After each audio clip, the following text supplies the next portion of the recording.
For years, learning at work has largely followed the same pattern. We create content, deliver training, and then hope people remember enough of it to use later. But what happens when knowledge is available instantly, when learning can happen in the moment of need, and when AI can help personalize development at a scale that was previously impossible? We're entering a period where learning may become less about courses and more about continuous access, practice, coaching, and support. Today, we're joined by Rollins, VP of the Design Studio, and Britney Cole, Chief Innovation Officer, to explore how AI is changing the way organizations build capability and what leaders need to do to create learning ecosystems that actually help people grow while they work.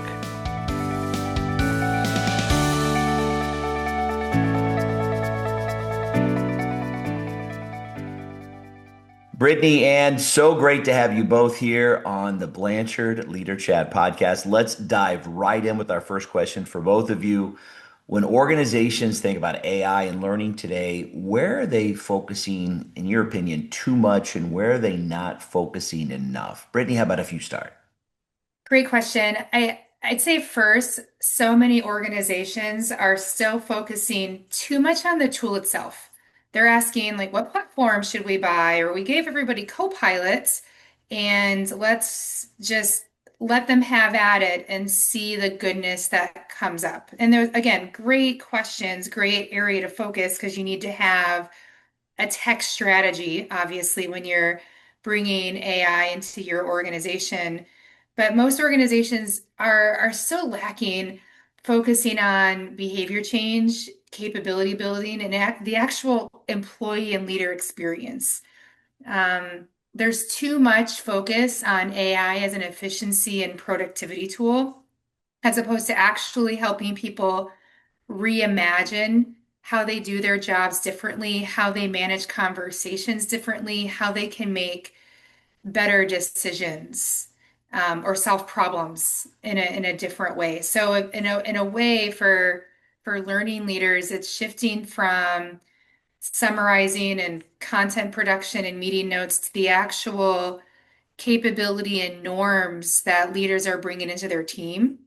So people actually have that ever-present guidance, practice, feedback, and support. What about you, Anne? I think, picking up on kind of the capability change and behavior changes, I think there's a lot of focus on the tools and the content. I think there are such great opportunities for us to look at how we develop practitioners' skills, particularly in the L&D and talent organizations. By leveling up practitioner skill allows us to infuse the content in a way that is much more enabled by AI to drive behavior change, but that practitioner skill to know how to do that is an area of huge opportunity across every organization. And so we spend a lot of time putting things together to help practitioners in the talent organization to be able to think differently about how content and experience is served up, particularly when it is enabled by the AI tools within an organization.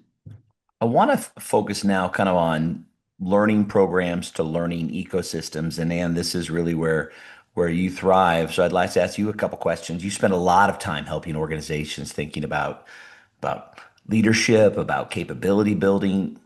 What does an AI-enabled learning ecosystem actually look like Mm, from a leadership perspective?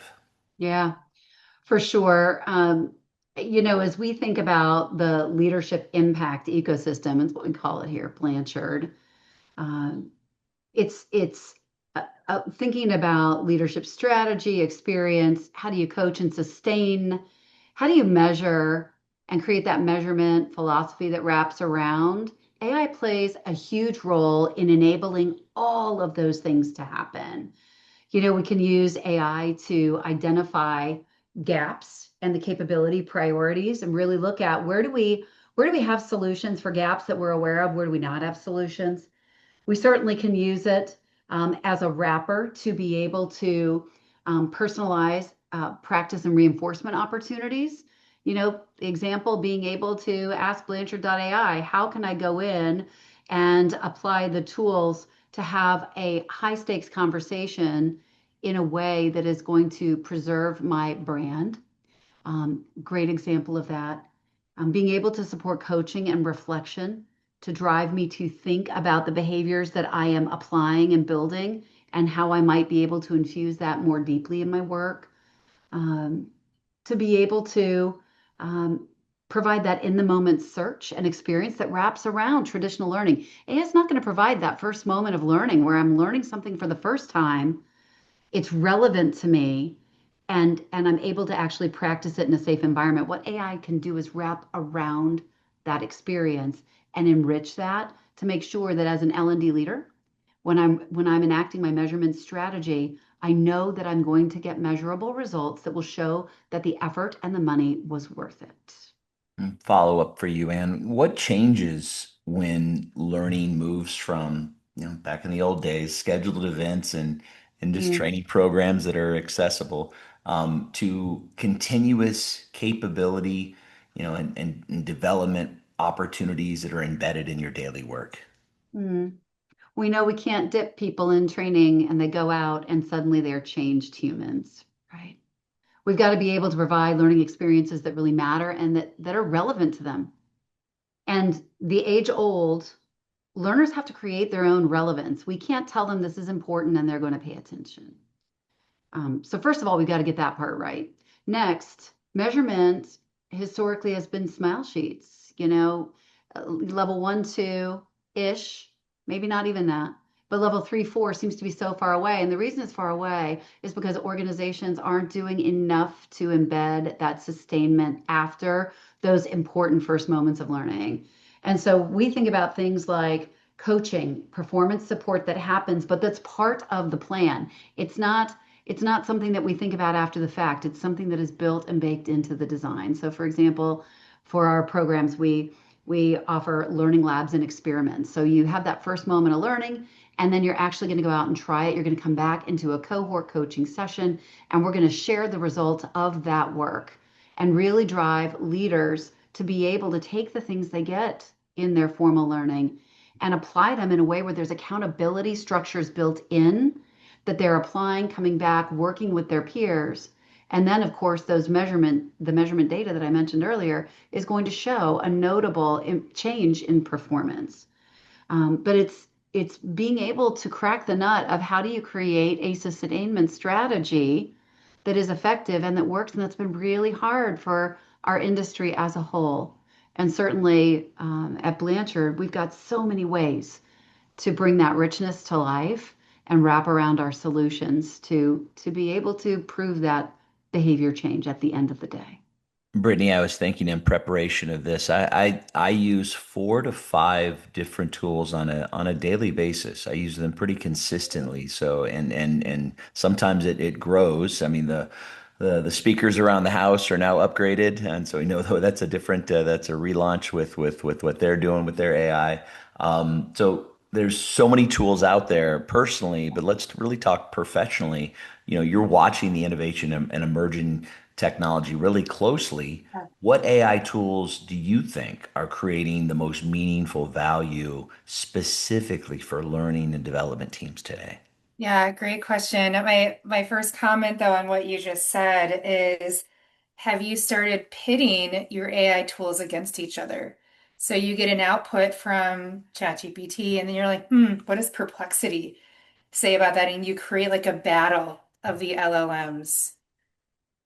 And Yeah, that's like a yeah. fascinating personal and professional use case because each LLM is prioritized slightly differently. So you're getting nuances in each. And then you see the models fight against each other. So it's kind of a fascinating evolution, especially as organizations start to move from stop using your personal version of ChatGPT to not just use our chat version of Copilot, but now depending on the licenses organizations are doling out to their people, the individual can start to leverage different models. So Copilot, you can say, I want to prioritize ChatGPT or OpenAI or Claude or eventually Gemini. So there's like these all-purpose generative AI tools that are all now fighting, not just for individual personal use for your $20 a month, but for enterprise grade access, right? The Holy Grail. And so that's the first layer is you have these all-purpose tools to brainstorm, summarize, drafting stuff, translating now, as Anne mentioned, building that context. And so creating a scenario or practice exercises or personalizing communication. And that's so, so valuable for L&D teams because most organizations don't have a design and development shop in-house. And so these tools overnight are giving L&D teams the ability to reduce design hours right away. But I also think like where we're missing the mark and where these AI tools are just starting to get more traction is beyond that content creation.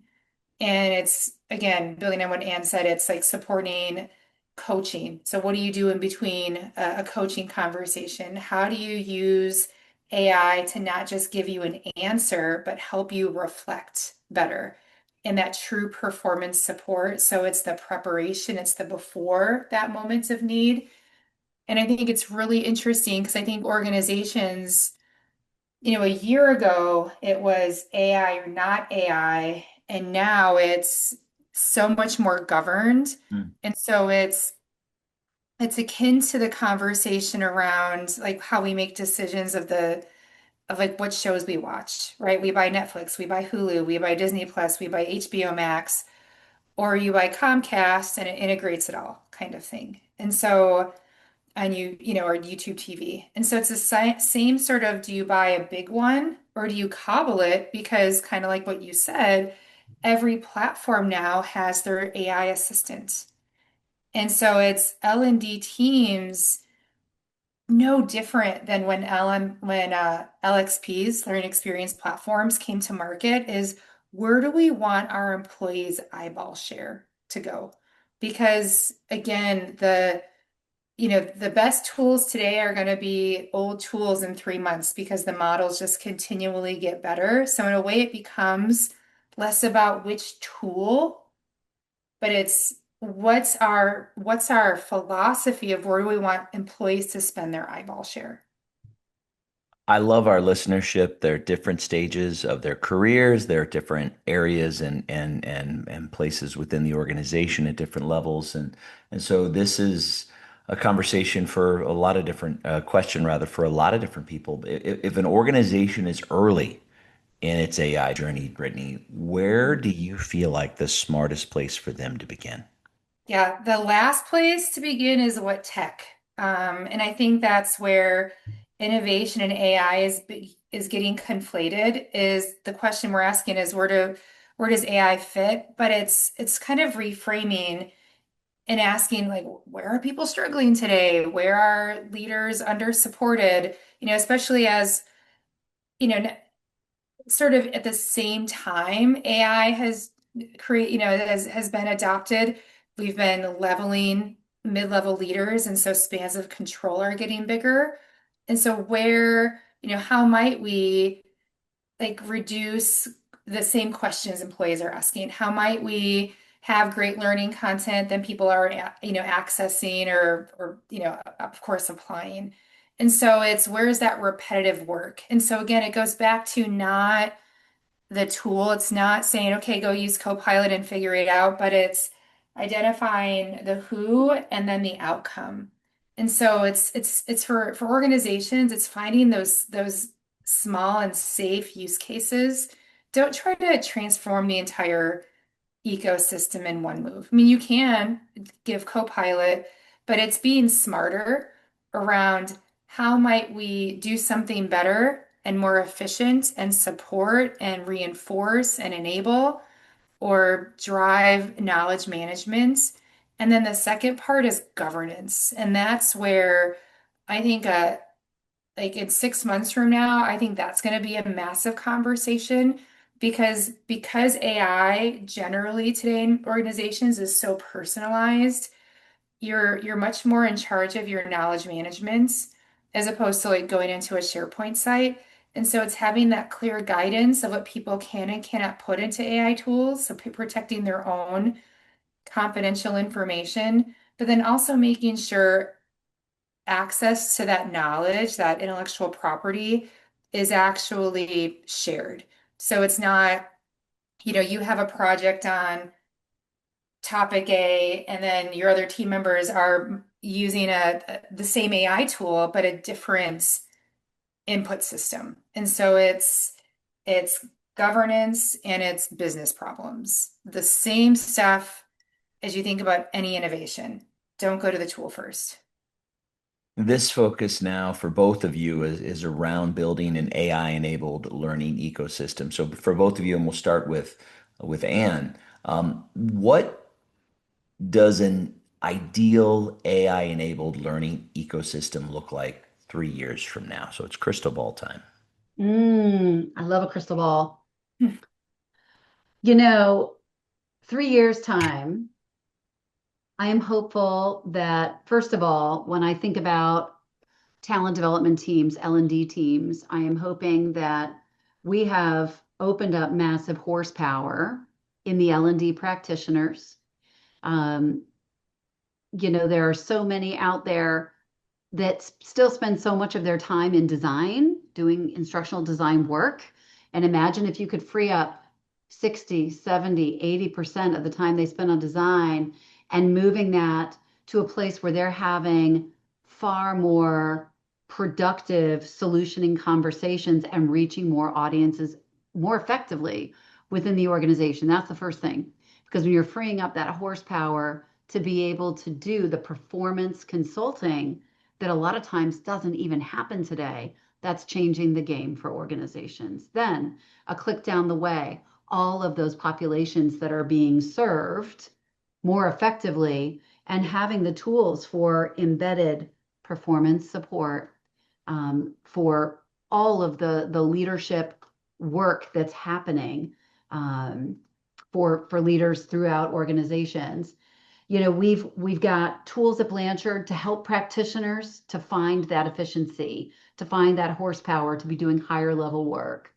And certainly to think about AI plus leadership, it's still a human-centric role. But these leaders need things in the palm of their hand to be able to help them.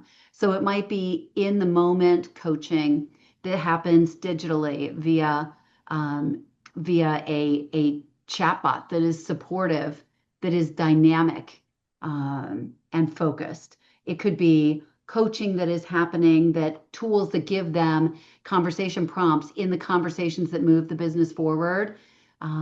Because today, a lot of leaders avoid the tougher conversations that unleash greater performance because they're not comfortable having those conversations. So I think it's twofold. I think it's in the talent space, and then I think it is in the leader space. And 3 years from now, if I had that crystal ball, I would hope that on the bell curve, most organizations are at that place where we have maximized the capabilities of leaders in organizations, of L&D, to be able to accelerate the capabilities of leaders across the board. I mean, I hope we're not talking about AI as like a separate thing. Yeah. Yeah. Where it's like it's just much more natural in the way people do stuff, learn, work, lead. Yep. Where it's like this companion, but I also think it doesn't remove formal learning. Workshops still matter. Cohorts of people connecting with each other, coaching still matters, but they're just surrounded much more naturally by like continuous support. So, it's scrubbing all your systems and it's saying, hey, you have a one-on-one. And the last time you talked to Jane, you guys talked through that she was at D2 and this was sort of the output. Do you want to prepare? And so it's just much more proactive where today, AI in a lot of ways is much more reactive, where you're pulling from, different platforms. And so we kind of see the agentic world come to life.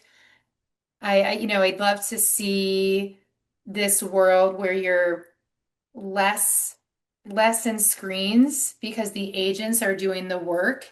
And so you're able to use voice, you're able to use, haptics, you're able to use prompts on your watch or maybe your funky glasses, where it's just it's much more just ingrained in the day-to-day for before, during, after, supporting that habit formation. I think too, though, it's not replacing the human leader, it's not replacing the human coach, but it's giving you just more ever-present access when you're in that messy middle. So it's possibly a life of less screens because you can just recall and everything is interconnected, much more um, in sync than it is today.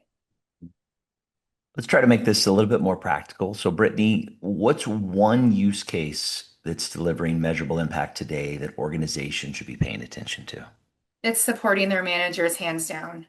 Managers are literally expected to be unicorns, ridiculous pressure. They have a job, they're expected to coach, even though they are expected to deliver upon goals, give feedback, manage performance, be the empathetic individual who supports their well-being, drive strategy, manage all the conflict amongst people, and lead through just ever-present change.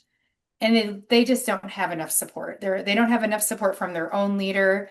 So I feel like AI can say, help me give feedback to someone who's just defensive.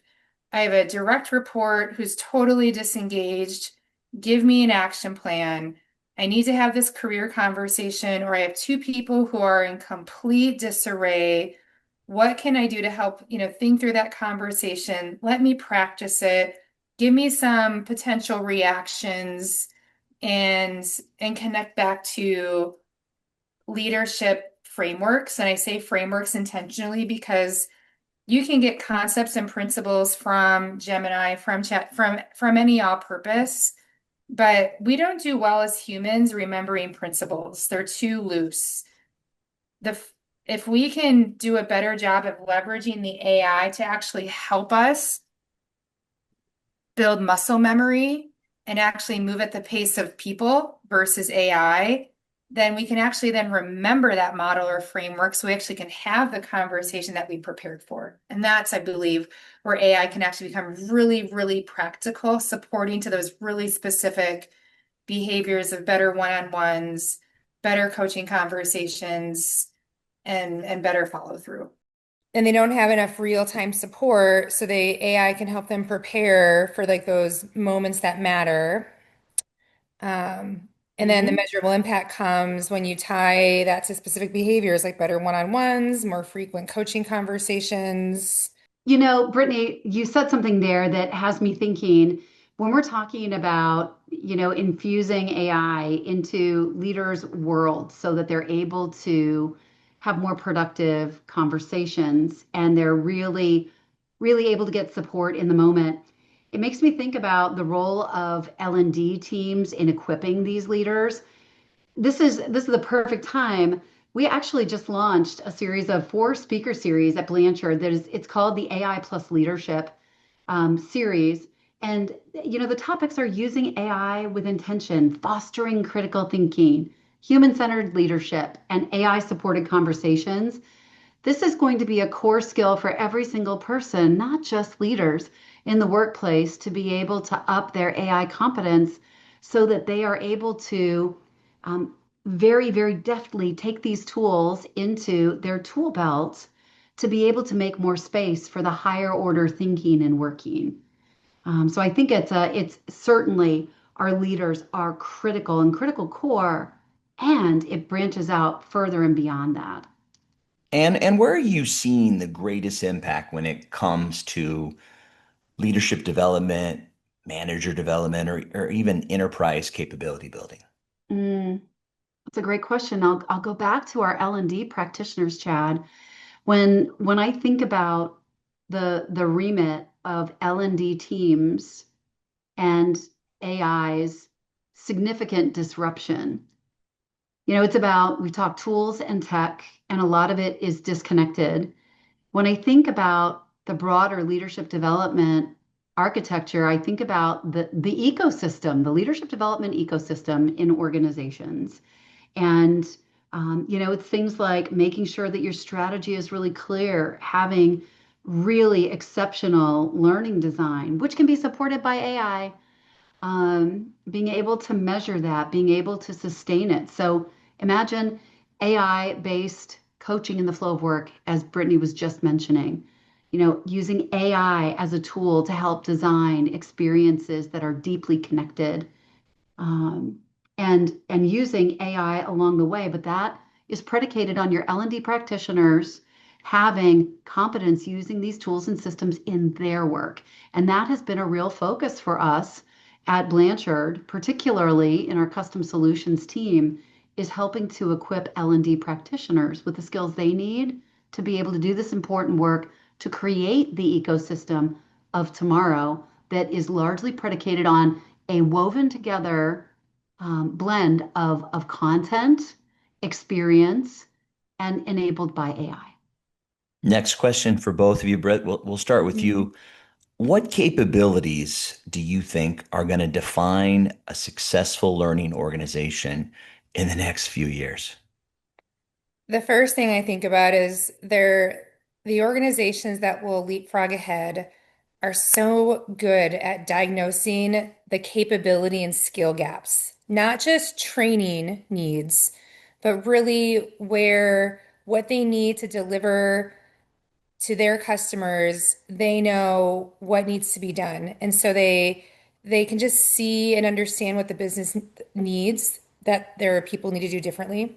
That's first of all. Second, they they shift from instructional designer to experience designer. We've seen that evolution, but that becomes priority because if you think of as AI as a new modality, they know how to blend those formal learning moments, social connection, social learning, coaching, reinforcement and practice, and AI enabled support into one ecosystem. It's not just another tool in the tool belt, but it's really it's a complete ecosystem.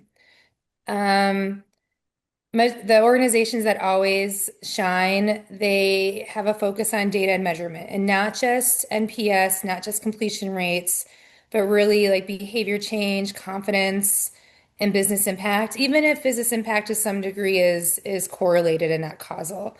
But they're focusing on how did this make the business better versus did people feel good after attending a class? I think another one is they're good experimenters. I've met a couple of these organizations as of late. AI is moving far too fast to even have like a 2 year static strategy. So these teams need to take the tools that are available to them, test, learn, iterate, and scale what works. You just can't wait and see to what your IT team is going to invest in. And then finally, I think this is the biggest one is those in L&D have to be such guardians of organizational and employee trust because we have a right and a responsibility to protect ethics, inclusion, content, and intellectual property, and maintaining that human side of development because that shouldn't go away, even though that's so tempting to do because of the efficiency gains.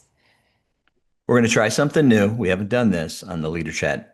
Actually, we did this early on when we did this, but we're going to do a lightning round, and I'm going to give every one of you, both of you, a chance to answer. And if you just don't know right off the bat, say pass, and it's totally going to be fine. But we're going to do a quick lightning round for both of you. Brittany, starting with you, favorite AI tool for learning right now? ChatGPT, it's so versatile. Anne? ChatGPT, same reason. And sticking with you, most exciting AI trend right now that you've seen in L&D? Using an AI coach to be able to help create learning journeys and identify multidimensional skill development in a pathway that makes sense. Brittany? Same answer, but for a different reason. I think AI coaching to help people rehearse like real conversations in a Mm. safe environment, so powerful and so less high stakes than some over-engineered tool. Brittany, most overrated AI trend. Oh, content creation. Not more content is not always the answer. How about you, Ann? Same. Content creation is actually the problem because the issue is content creation, it's amalgamating things that already exist. And so new thought doesn't make it into the process and the final output without a lot of work. And a lot of people don't know how to do the work. And one AI experiment every learning leader should try to run this year. Good question. Pass. I'll come back to it. Love it. I think I'm just going to go back to the manager-enabled support. And it doesn't have to be an agent, but something that's specifically designed for just-in-time manager needs, feedback, delegation, like just the help me prepare for a conversation. Give me some quick wins. Mm, I've got an And answer. Yep, I'm back. So I think about the templates, the standard templates that L&D professionals can use and run experiments on so that they can do very rapid learning artifacts. So the things that wrap around a learning experience over time. So things like your T minus communication schedule, your communications plan, your launch decks, and things like that that have a very standard cadence and flow, regardless of content, that you can actually use and prompt well quickly, and build out those tools that you'll be able to use over and over again and get faster as you continue to experiment. I love this last question. It is the last of the lightning round because it is a multi-billion-dollar question, lots at stake. And what will learning look like in 2030? Oh, golly, pass. Uh, I still think we are going to get people together. There's still cohorts in person, maybe a little less virtual, unless you work in an organization that's just by nature virtual. And more in person like experiences that are just like just people get together for a reason because they're going to have continuous access to personalized coaching practice and guidance all the time. So get together for the real good reasons. Love that. All right, we have time for one last question. It's for both of you, and I'm going to start with you, Ann. If you could give every learning leader, everyone that's listening to the podcast today, one piece of advice about AI, what would it be? Mm. If you're still on the sidelines, you need to jump in. There are a lot that are still on the sidelines, a lot. Brittany, how about you? AI is pretty powerful, but it's not magic. It's not going to fix poor strategy, lack of manager support, and bad content. Brittany, I'm going to give you the last word. If there's one thing that you would like all of our listeners to take away from our conversation today, what is it? Hmm. Be curious, experiment responsibly, but just don't lose sight of the human on the other side of the tech. Brittany, Ann, thank you so much for your time. Thanks for your expertise. Been an absolute joy to have you both on the Blanchard LeaderChat podcast. Thanks so much for your time. Oh, thank you. This was Thank great. you. And thank you for joining us for today's podcast. If you enjoyed the interview, go ahead and subscribe wherever you listen to podcasts, and please share it with your friends. The best way you can help us grow is feedback. So write a review if you haven't already. This podcast is brought to you by Blanchard, the heart of human achievement. Visit Blanchard.com for additional resources to help you and your organization succeed.